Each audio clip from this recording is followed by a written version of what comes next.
Our next speaker and the man who's going to introduce Colin is County Executive Steve Newhouse.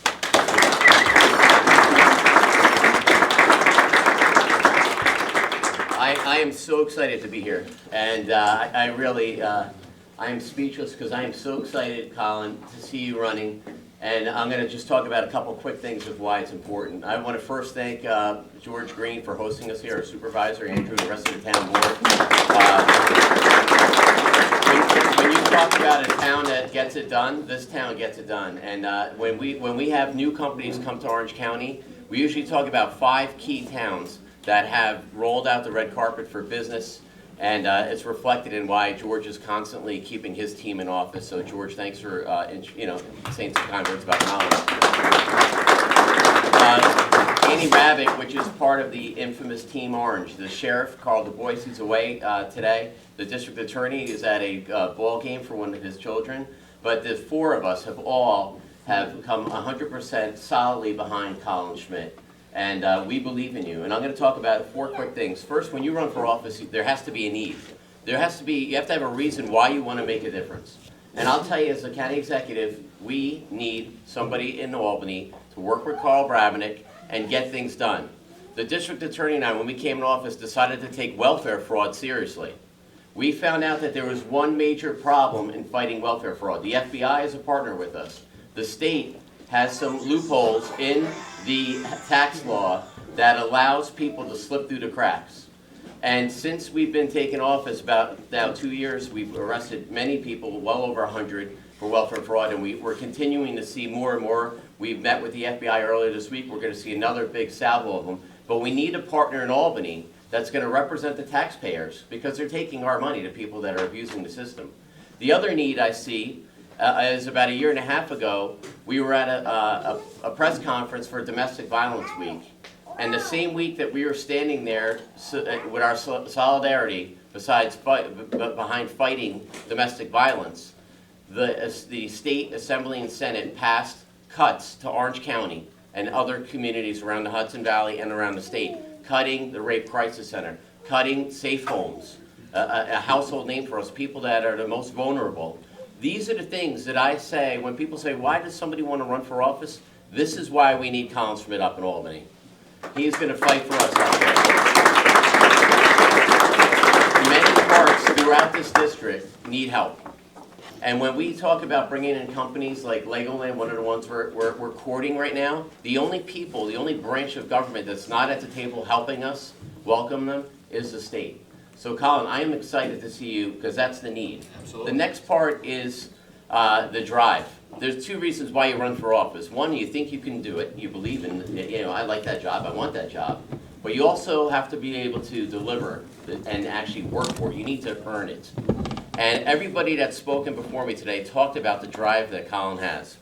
I was driving home from work this week. I call him about once a week, and I say, how you doing? How's the beat on the street? What are the people telling you? And as I'm talking to him, I drive by him. He's going door to door as he's talking to me. And if you don't see him out on the street personally, follow him on Facebook, because he does a selfie every day or a little video to keep the momentum. So he definitely is earning it.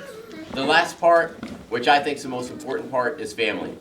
About middle of the summer last year, I was on Greenwood Lake with my family. We were eating pizza, and somebody comes by on a wave runner with 2 people on a wave runner, and it was Colin and Nikki. And we stopped, and then Jill and the rest of his family came, and we just was like an impromptu meetup. And it was the week before Colin was leaving to go to basic training. And I remember in the weeks leading up, in the months leading up to when he was deciding if he was going to join the military, I told him it'll be the best thing he ever did. He went on, we had a great time. He has such a tight family. But when he came back from basic training, him and I went to a big fundraiser for the Orange County Food Pantry that was put on by ShopRite. And on the way home, we were driving by ourselves, and I said, so how was it? And as tough as it was for him, he agrees it was one of the best things he ever did in his life.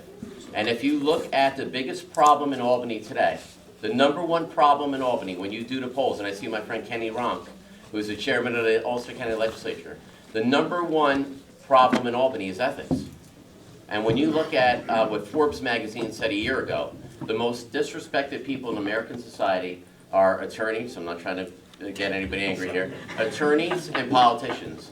the most respected people in American society are members of the medical community and the members of the armed forces. And that's what we get, a guy that has character, a guy that has drive, a guy that has a solid family behind him, and someone that's actually going to get something done. So I am proud to not only endorse, but introduce my friend, the next Assemblyman, Colin Schmitt.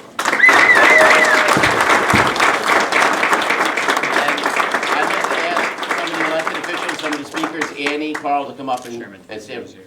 And Chairman D'Alessio is here as well, the chairman of the Conservative Party. The rest of your crew's behind us. Judge Freehill came in as well, so come on up and join us behind Colin. Awesome. Thank you. More the merrier. If you want to be in front of the camera, you can come on up. It's fine. Good? Good. Well, first, I'd like to thank you, Mr. County Executive. Thank you for not only supporting me here today, but being that sounding board weekly, if not daily, and also for your leadership for our county. It stands out not only locally, but around the state. So hats off to you. Thank you very much. I'd like to thank Andrew for filling in at MC, and I'd also like to thank my supervisor, George Green, because if there was someone who was there before there was a beginning of this, it would be Supervisor Green. And George is not only a friend and a supporter, but again, he is a model of leadership for all of our town governments and every level of government. So, George, my supervisor, I thank you for everything you've done. I'd like to thank Carl Brabenek. Thank you for your support and everything you've done fighting the fight in Albany, and we're going to get some reinforcements up your way come January. Thank you. We need them. To my first boss, Annie Rabbit. Annie has always been a pillar of strength and support for me since I think before I was even in high school, and really my first teacher when it comes to the legislative and constituent services process. I learned a lot about service and selfless service from Annie. She is truly the example of serving others and not serving yourself, which unfortunately is lost so often at every level of government. But Annie is still the shining example at the county level and was at the state level. So Annie, thank you for everything.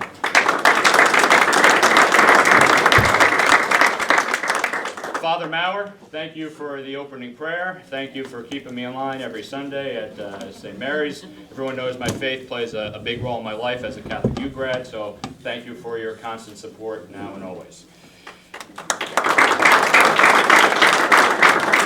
I'd like to thank this amazing crowd coming out on Saturday, family, friends, people I've known for many years, some that I've never even seen before. Thank you so much for coming out and for supporting me and being at the beginning of this journey. Thank you all. I really appreciate it. Now, I can't go any further in this speech before I give a little shout out to my beautiful girlfriend, Nikki, for all that she has done. Yes, this is just a couple of rounds of applause. Nikki, thank you for everything. Thank you for your love and your support. Not only are you making me stronger and better looking today, but every single day, inside and outside of the professional world. So thank you. To my mother, Jill, she's back there.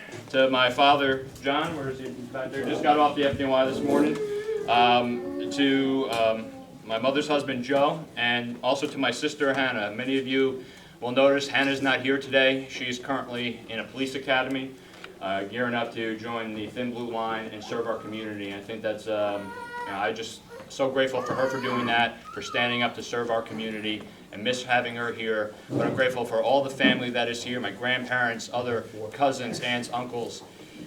What's great about my family, and I only hope and wish everyone gets to experience this with their family, is unqualified support and stand by me no matter what. It might be fun and popular right now to do so, but they were there before this, and they will be there after this, no matter what. So to my family, I love you. I thank you for all you've done and will continue to do. This is only possible. They're the ones here setting up earlier. They're the ones that deal with all the happiness and all the difficulties that come with it. So thank you so much.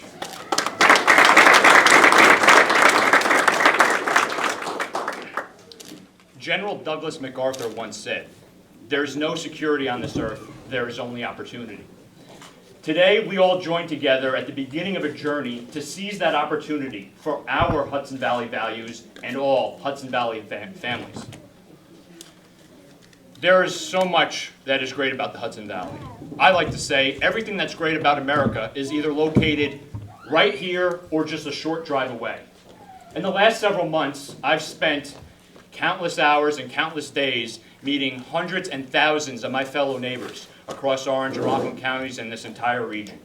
From going door to door, as Steve pointed out, in a majority of towns so far, going up into the porches, the front lawns, even sitting down at the kitchen table with folks from time to time, talking about why they love the Hudson Valley, why they love Orange County, why they love Rockland County, but also what their concerns and their worries are about our state in the future. I've also had the opportunity to host a coffee talk series, Coffee with Colin. We went to all 10 towns in this district. Not only did we get to enjoy some of the great coffee shops and diners, but I got to speak to hundreds of my neighbors, not only about my background, my passion, and my vision for the future of our state, but I also got to listen. And that so often is forgotten by elected officials and leaders in any industry, in any organization. I listened to what they loved, but also, more importantly, what bothered them. And what I've come, and it underlines a lot what we read in the paper and we see in the news. We are sick and tired of the status quo from Albany. Time and time again, all we get from elected officials in Albany is the status quo. The status quo is what's common. It is what is easy, and that is unacceptable. No longer can we settle for the status quo in Albany, because that is what is failing us. We have New York City interests who will be opposing us in this election, who stand diabolically opposed to everything we believe in. Our way of life, our beliefs, our values is completely contrary to what they feel, what they believe. If we settle for 1 minute and allow them to win this election in 2016, we may have no hope left. So that is why it's important to unify today and to go forward each and every day to get that message out to our friends, family, and neighbors that we cannot allow this district to be controlled by those radical New York City interests. It is completely unacceptable, and on my watch, it will never happen.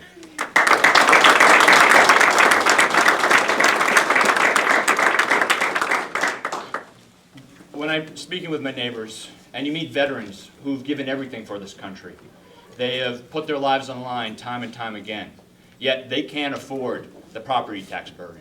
I've met seniors, men and women who've worked decades and decades and decades of their lives to build this state up, to make this state strong, yet they can't afford sometimes the basic necessities like food and medicine. That is unacceptable. Meet working families, moms and dads, many times single mothers and fathers, who are working multiple jobs just to try to provide adequate housing, just to try to provide adequate food for their children. That is completely unacceptable. As I've gone door to door, you also talk with those same hardworking mothers and fathers. While they're at work, 2 or 3 or 4 jobs, their children are at school, learning from a failed curriculum, Common Core. That is completely unacceptable. They're students, some not too far removed from myself. They answer society's call to advance themselves and get a higher education, and yet they are saddled with burdensome debt. The only people calling them are the tax collectors and the student loan collectors, because they can't find adequate, wholesome employment. They're still living at home in mom and dad's basement, and they're just struggling to get by. That is unacceptable. We have small business owners, the backbone of our local economy, who employ many of you here, many of your family and friends. Just last week, more burdens and more restrictions placed on them. They're exasperated. I know many of you, Steve, you meet with them, Annie, Carl, and they just can't believe that their representative might not stand with them or for them when they're doing good for the community. Well, that is unacceptable, and that will change when I go to Albany as well. We have those values which we hold so near and dear, and I feel my background enables me to work around those problems. As was pointed out, I got my first start, not even as an intern, as an unpaid volunteer. I worked my way up the ranks in Annie Rabbitt's office, and I had the privilege at an early age to have the experience that men and women 3 times my age at the time never even got to have that experience. And you're right, Annie, we actually came up with solutions. While everybody else was spinning their wheels and sending out press releases, Annie Rabbitt came up with solutions, and we worked together to get things done. And it is now, part of that district is now part of this district. That office was 41 High Street in Goshen, and I'll never forget that. And Not only will we continue to serve Goshen, which was in that district, but all 10 towns of this assembly district. I graduated from Valley Central High School, public high school just up the road from here in Montgomery. I then went off to Catholic University of America, where I put myself through using part-time jobs, scholarships, and student loans. I started a reform group and think tank, New Dawn, focusing on many desperate needed areas of reform and change in this state. And as Assemblyman Brabenec pointed out, we are officially the Empire State, but we've become the Exodus State. Our greatest export is our talent. Men and women of all ages, of all backgrounds, who are fleeing south and west because they cannot afford to live here, they cannot find adequate, wholesome employment. That must change. That absolutely must change. Then I got the honor to join the staff of State Senator Greg Ball. I quickly rose to the position of Director of Operations for the State Senate Veterans, Homeland Security, and Military Affairs Committee. In that role, we oversaw what I feel are some of the most important and pressing issues facing our community, our state, and our nation today. It was the greatest honor, and we achieved meaningful results, and we created, in many ways, we stopped the cycle of negative government, of dependency, and show that when you have a task, when you have a goal in mind, you can get the job done. And as Steve pointed out, now my service and joining the New York Army National Guard was something that I contemplated, and Steve was a very great sounding board for that, something I've always wanted to do, a family tradition to carry on, specifically the New York Army National Guard. Many generations have been a part of that organization. And when I joined it, I don't think you fully understand when you join until you've gone through. But after coming out of Fort Benning and in my continued training program and the unit I'm in, it is the greatest thing I've ever achieved personally in my life.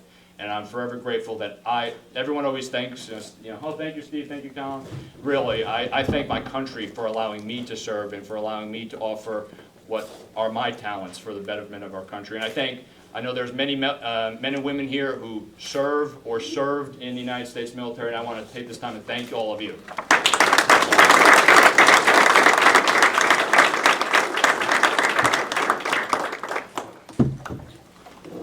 There's a former New York Senator Robert F. Kennedy.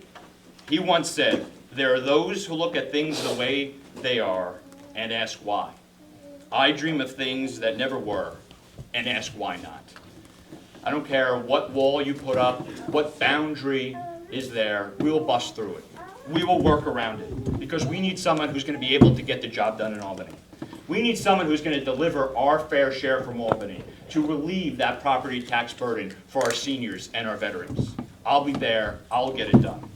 We need someone in Albany who's going to be able to deliver our fair share to invest back in our schools so that our children, our greatest resource, our greatest hope for the future of this state and this country, are secure in their education, secure in their future, and have the strongest ability to succeed moving forward. And I'll make sure we deliver our fair share, and more importantly, get the government out of the way so our small business owners and our innovators can create jobs, good paying, lifetime jobs right here in our community, right here in Orange County and Rockland County and everywhere in the Hudson Valley, because that is what we need, and that is what we need immediately. Absolutely.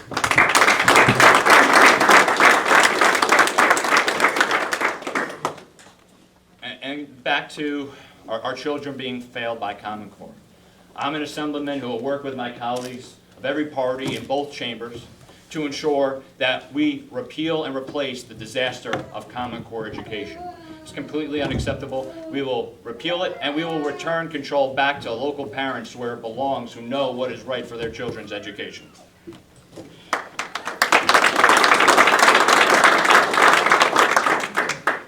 As Steve pointed out, I am proud to confirm I will partner with Steve and our county officials and those at the state level to go and stop systemic welfare fraud and abuse. Quite frankly, I find it unacceptable that there are men and women out there who would exploit our country and our state's safety net for those who are in need for their own personal gain. People who are making what, $800,000, yet are exploiting these loopholes that exist. That is completely unacceptable, and we will work to change that, and we will change that. We also must defend our natural resources and our way of life.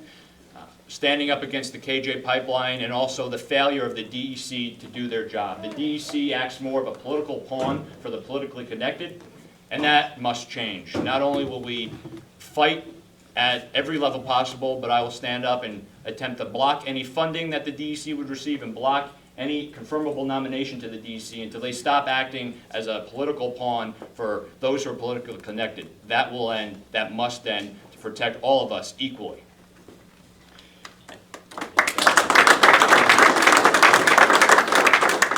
And far too often, I think nearly every day in the newspaper, we see how those who are in Albany right now worship at the altar of power. Their concern is how much money can they get for their bank account, how much personal interest can they achieve, and that's disgusting.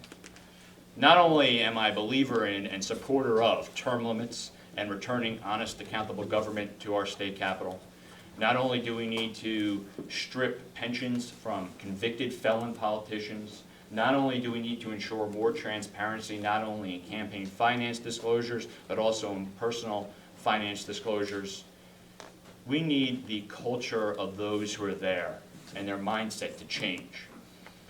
Running for office, the highlight and the pinnacle shouldn't be raising your right hand on Inauguration Day. The pinnacle should be that day when you have reached your ability to help the most people in your community by achieving the most good. That is what public service is about. That is what serving in any elected office is supposed to be about, and it will be about in a Schmitt office. And I guarantee you, all of you in this room and to all of my neighbors across this district, that is what we will bring back to Albany, and we will fight every day to ensure that it maintains and grows that transparency and honesty in government.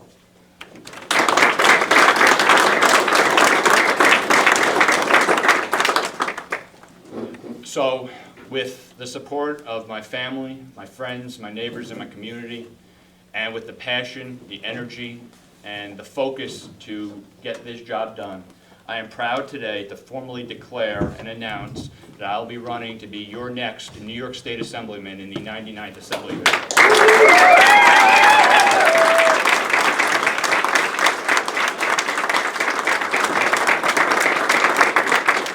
I thank you all from the bottom of my heart.